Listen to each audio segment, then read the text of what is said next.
Good afternoon, you Mavericks. Welcome back. Today we're talking about SweatWater, horses, busting the myth around hospice, and hospice graduation. I'm Francis Lagasse, your Chief Curiosity Maverick, and I'm here with the ever-famous Katherine Wells, our Chief Inspiration Maverick, and we are your Mavericks of Senior Living.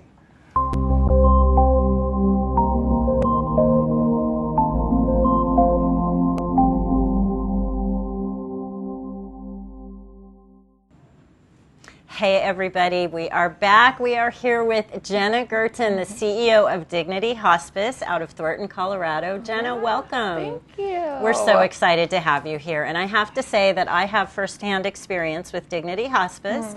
They took care of my father from October to November of last year, and really appreciate everything that you did and your team did for my dad. Yeah.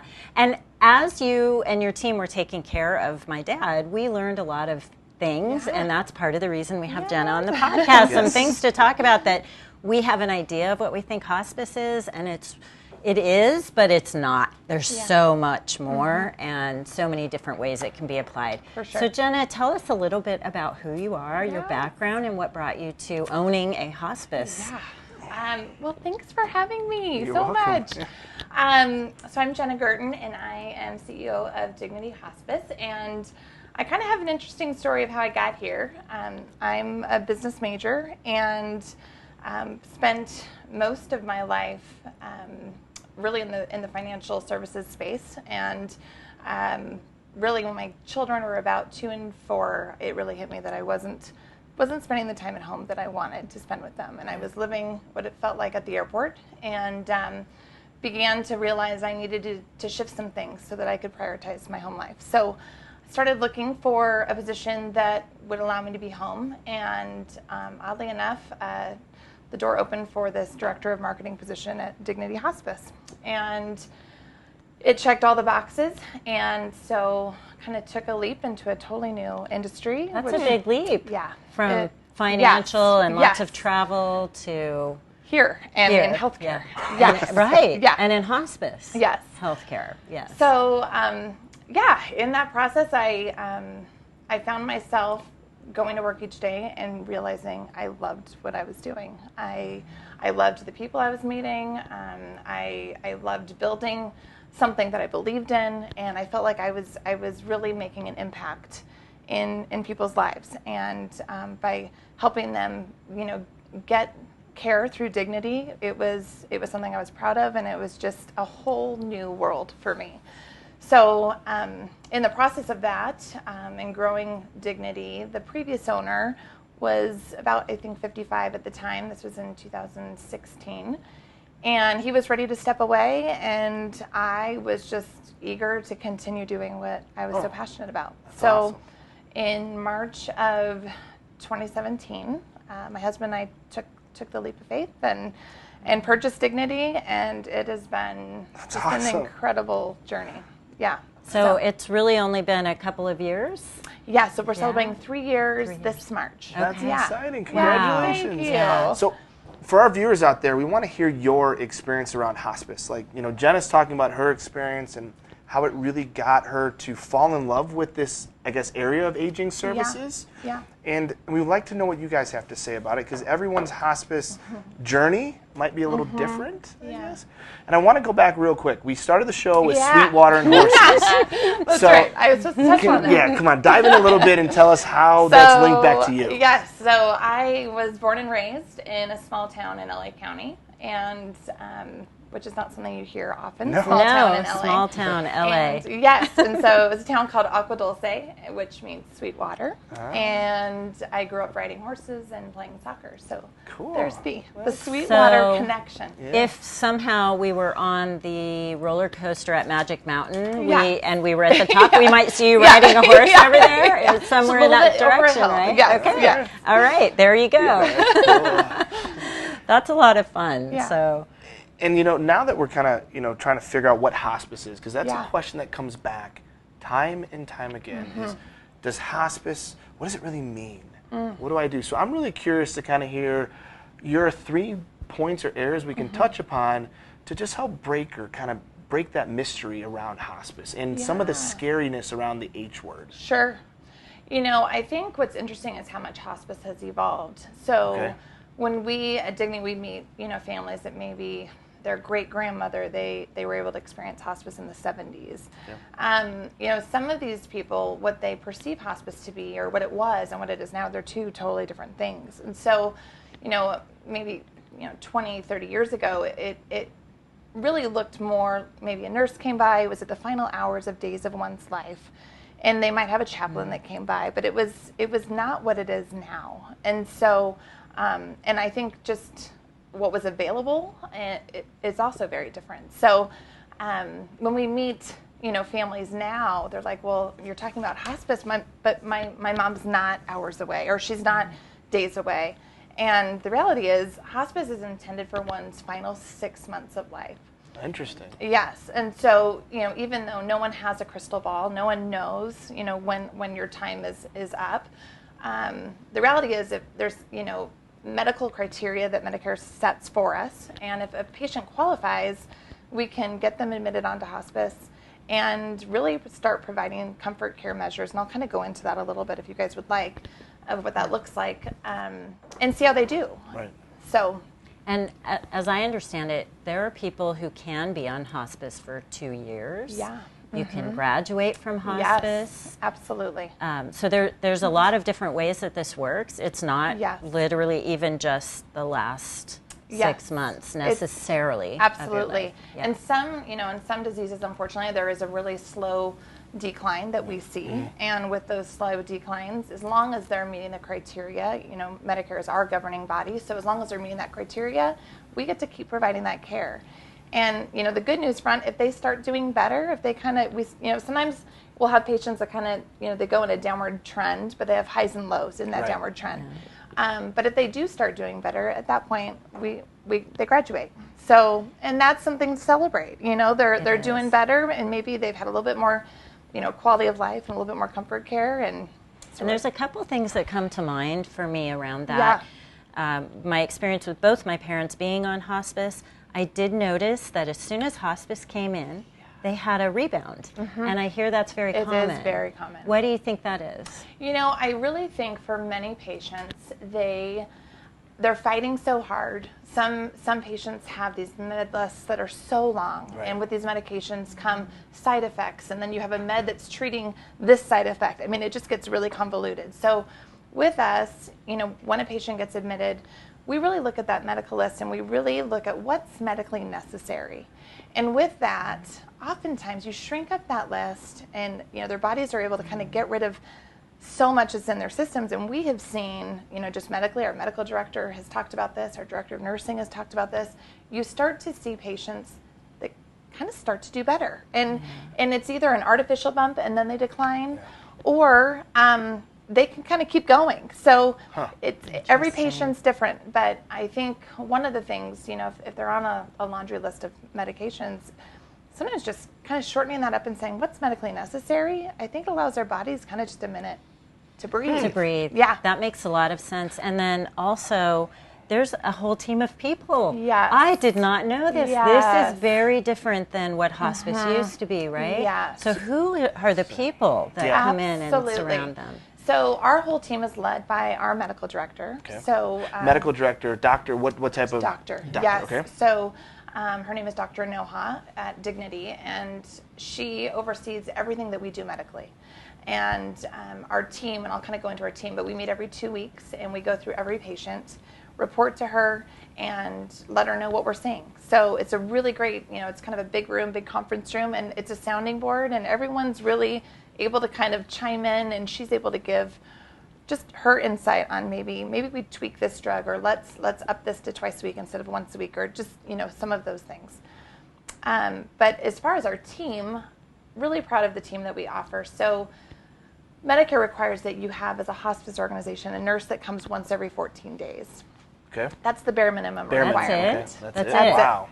That's it. That's low. Okay. Interesting. It is. And when you think about someone who's really declining and needing extra care, once every 14 days doesn't seem like enough. Right. So at Dignity, we, at bare minimum, our nurses are there 1 to 2 times a week because we really want them to have those touch points. In addition to that, we do a certified nurse's assistant, or CNA, a caregiver. And Medicare requires that they come out twice a week. We provide a CNA 7 days a week.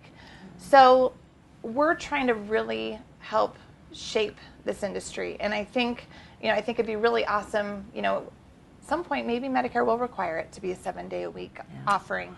But I think by having that touch point of a caregiver coming in to offer a shower, to offer assistance with eating, some of these things, it really does help.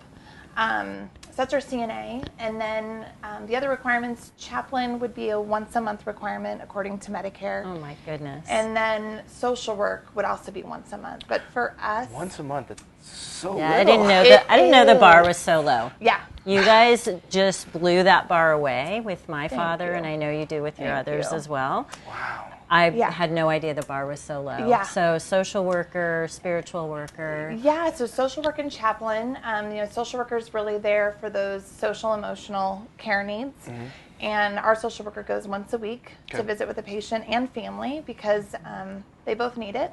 And then chaplain is the same. So they're interfaith and they really meet our patients wherever they're at. That's cool. It doesn't matter what their background is spiritually. And that's also once a week. And then we've added massage therapy. So we do... How long? Do they get an hour visit? So the or way how long that do we... they get It's it? typically about 30 minutes for a massage. That's still really good. And then That's we get... awesome. Yeah, 30 to 45 probably. And then they chart on that. But... and that we have found, that's something I'm probably most passionate about.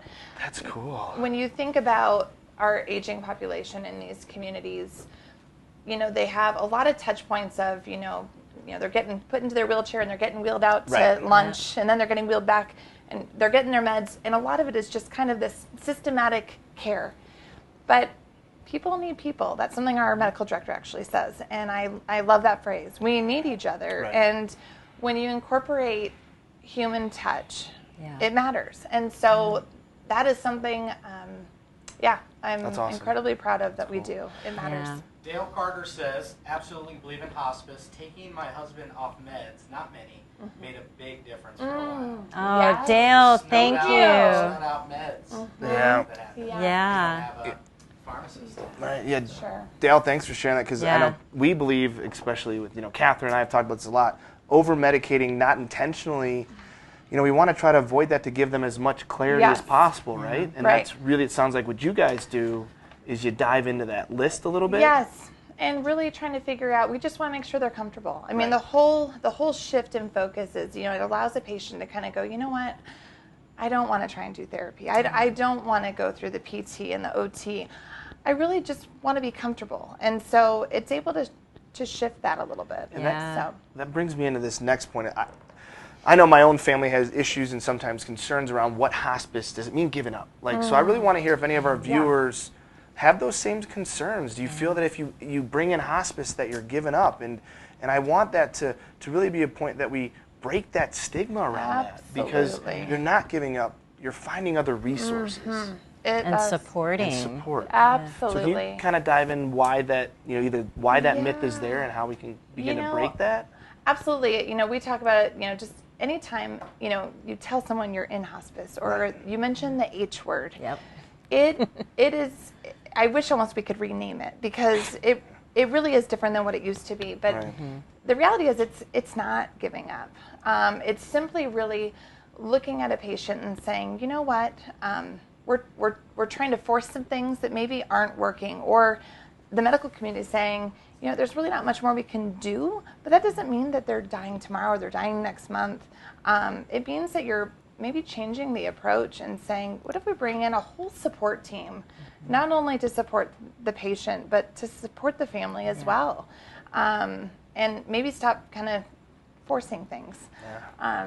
I think that's a really important part is the family. The family is going through a grieving process. They don't know. I'll speak only for me, but I think it's very common for family to not understand this. And I had to have, the first time we went through this, I had to have the community facility folks. I know they don't like the F word, facility. I'm sorry. Got a couple words out there. Right? I know. I had to have them explain to me that hospice is another layer of care. So the way I started to think about hospice is this enveloping my mom or my dad with people who are just there to support them. Absolutely. And I saw such a shift, and it was such a beautiful way for them to spend the last few months of their lives. It is. And in their case, it was definitely the end of their lives. And I know that's not always true because there is graduation. There is. We see it. And I think the thing for people to remember is it's not going to accelerate the dying process, but it's also it's enabling that extra care to come on board and see how a patient does, and it's not going to prolong their life either per se. I mean, I think our life is going to take its own natural course. It's just kind of deciding how you want to spend your time. And another thing that we see often, you'll have maybe a patient at an assisted living, and they take a fall, and 911's called. They go to the emergency room, they get admitted, doctor assesses, they get discharged, they go into rehab, and then they get back finally to their ALF, and then sure enough, a couple weeks later, the next thing happens. 911's called, and suddenly you kind of get on this merry-go-round that is so hard to get off. And I think the patient is exhausted, the family's exhausted, and they're kind of like, what do we do? And we don't want to give up. Well, you're not giving up by checking out hospice. You're actually inviting help. You are, and maybe saying if that's the means to helping. And hospice becomes the new 911. That's something that a lot of people also don't know. Yeah, can you touch on that a little bit? And it kind of goes into this next point here. Of how do you build out that care plan, right? Because everyone gets unique. I'm guessing a unique care plan for them. So how do we make it so it doesn't seem like a one-size-fits-all, but it's really about that one person, right? Yes. That's a really great point. So, we're really collaborative, and when we meet with our families and with our patients, one thing we really try to just let them know is that, the daughter of a patient, they know that loved one. They know that loved one better than the attending physician. They certainly know that patient better than we do. We're coming in, kind of at the 9th hour sometimes. So I think to really create a collaborative care plan, and so we really try to include families, the patient, the attending physician, our medical director, our whole team, and kind of get everyone on the same page. And by doing that, I think we're able to up that level of care. Another point I may bring up is just, talking about families. We have instances here in the Denver area where we've got a patient in the Denver metro area, and maybe there's a son in California and there's a daughter on the East Coast. And we've kind of ran into some challenges trying to coordinate that care. And one of the things that we have incorporated with our families is Serenity. And it has been absolutely incredible. It's an app that our families are able to log on to. Our care team is on it, but it's streamlining the care, and it's really kind of removing kind of that what's going on with mom. I think some of these family members, it's like, gosh, she's on hospice, and they kind of have these worst case scenarios or images in their heads of what's going on, and suddenly we have our CNA that gives them a nice shower, and they take a little selfie with the patient, and they're able to send that to a son or daughter over on West Coast or East Coast. So what a good way to be describing it is it streamlines communication, so you're not keeping, you're not having to call 10 different people, but they can have one central spot to get the information needed when they need it. Is that a good way? Because I'm trying to think of, I'm trying to hear what you're explaining, trying to think of it as why does it work? It works because I think it's putting everyone on the same page. And, I think, before Serenity, we would either be trying to make phone calls to numerous people in a family, or you have one kind of ringleader of the family that you're calling, and then they're trying to then make phone calls to everyone. Suddenly you have everyone on an app, so everyone can see the questions that are being asked, and the coordination of care. Awesome. I mean, going back to coordination of care, it's been a godsend. That's awesome. And so Cheryl Sue says, "Hi, Kathy. Dignity rocks. Woohoo for Serenity." And then we also had Katie Picker say, "It's encouraging to hear about how all the patient's needs are taken care of and individualized. So cool that Dignity cares about the patient as a whole along with their families." Wow. That's awesome. Thank you. Thank you. And I will just say for the family, the experience of a family member, it's a very, very, very, very difficult time and confusing and scary time. And to have access to the care team, direct access to the care team is unbelievable. Communication matters. Yeah. It does, those touch points. Why do you think it matters, though? Because I think that's something that people don't realize, the importance of communication to break that. Again, what we're talking about right now is we're breaking that stigma around hospice. We're talking about the massage therapist, the social worker, the nurse, the CNA. So I think it goes to show you that start asking questions. Ask questions to your primary care, to your hospice provider. Really ask them what you want to know, because I think it matters. And let me give you one quick example, Cheryl. When the spiritual worker would come see my father, I was able to say, yes, that's my dad's favorite music. Yes, please play that. Or she would say, I'm playing this. Is that a good one? Yes, that's great. So just those really quick interactions. Well, it's customizing care, I like that. And Customizing care. I mean, if we're customizing our Starbucks drinks, why aren't we customizing our care for our seniors, cool. I mean, that's truly. It's got my new tagline. Yeah. Seriously. A free Starbucks with every order of Serenity.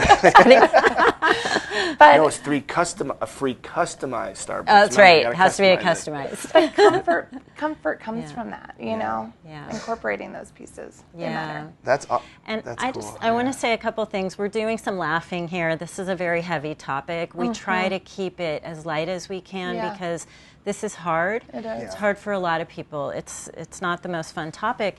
And we love to bring a little bit of joy into people's lives because what we have is right now. This is what we have. So I hope that is coming across in what we're doing here. I hope so.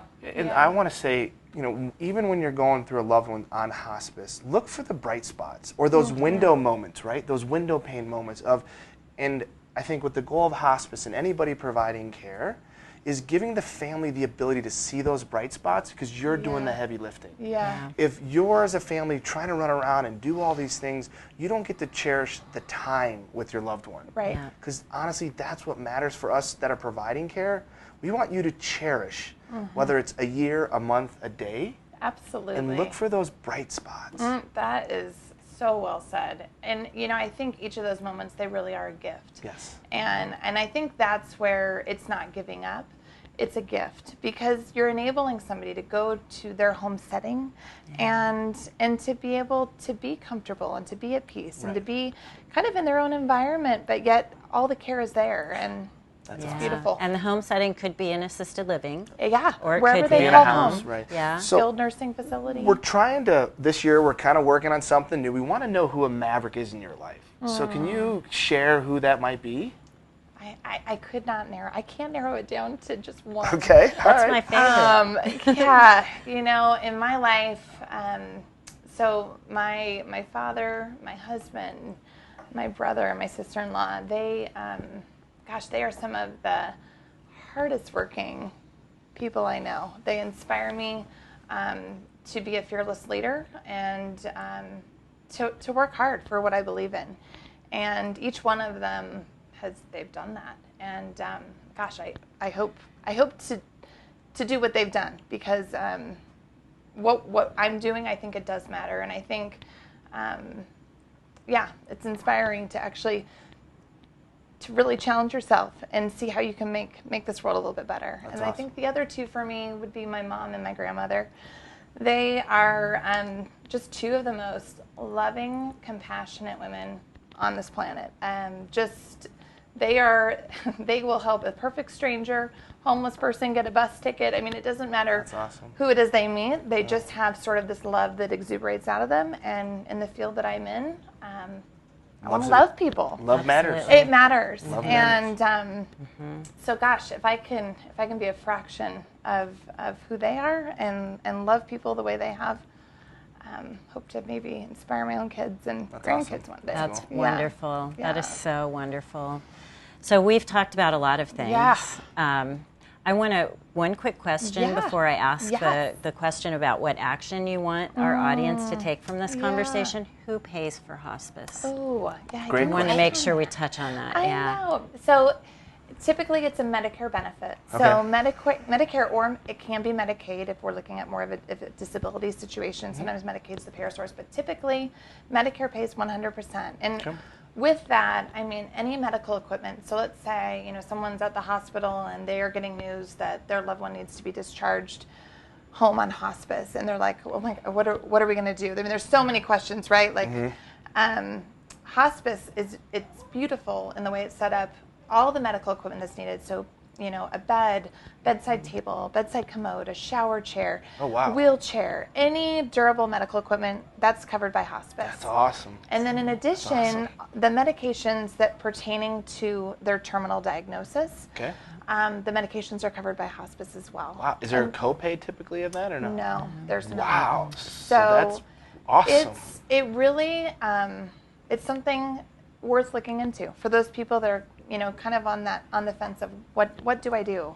Yeah. So don't let the financial side of it stop you. Absolutely. So Kathy, I want to ask you a question. As our chief inspiration maverick, what gets you inspired about our conversation today about hospice? Such a good question. Sorry for putting you on the spot. I know, you always do, whatever. I'm so inspired by what I see in the way hospice has changed, and that it's really now serving that individual and the loved ones around them. Whereas I think when it first started, it was the best they could do. There's nothing wrong. It's so inspiring to see how it has evolved, and it only evolves because of people. It's people have learned along the way and been willing to take it to that next step. And see that we can do more. Yes. Yeah. Right. And obviously, you're taking action. So what action can our listeners take today? Just throw it out there, anything. It's okay. You know, I think there's a broad group of listeners, but I think, you know, for the caretakers and the people in these communities, that the work that they're doing matters. And to keep on being compassionate and loving to these people. And I think for the family members out there to realize, you know what, ask questions and educate yourself, and maybe don't fear the stigma. Yes, that's great. Because I think there's a lot of power in when you have that knowledge of what things like hospice can do. That's great. Just kind of hope that we all kind of keep pushing on to make this world a better place. There you go. I think that's what we're called to do. There you go. Yes. I love it. So, And I think that's how you're creating hope for the future of aging. Is you're pushing on. You're creating this space for people. I hope so. Yeah. Oh, I love it. So Jenna, tell us, how can our listeners learn more about you, find out how to contact you? So our website is dignityco.com. And that's really a great area to get information. We're also on Facebook and LinkedIn, and then, or by phone, which I think is on the screen. So. And we'll also put those in the comment section as well, to the link to your website. We'll put your phone number in there as well. Awesome. And then for our viewers out there, share your comments, share your concerns, your questions around hospice or anything that we want to do. We want you to join the Maverick movement, and the way we make that happen is hearing from you. So like our page, follow our podcast, watch our videos, because hopefully in the end, we're going to be able to share some information that you want. I'm Francis, your Chief Curiosity Maverick. And I'm Katherine, your Chief Inspiration Maverick. Have a great rest of your weekend. Thank you, Jenna, for being here. Thank you for having me. Thank you so much.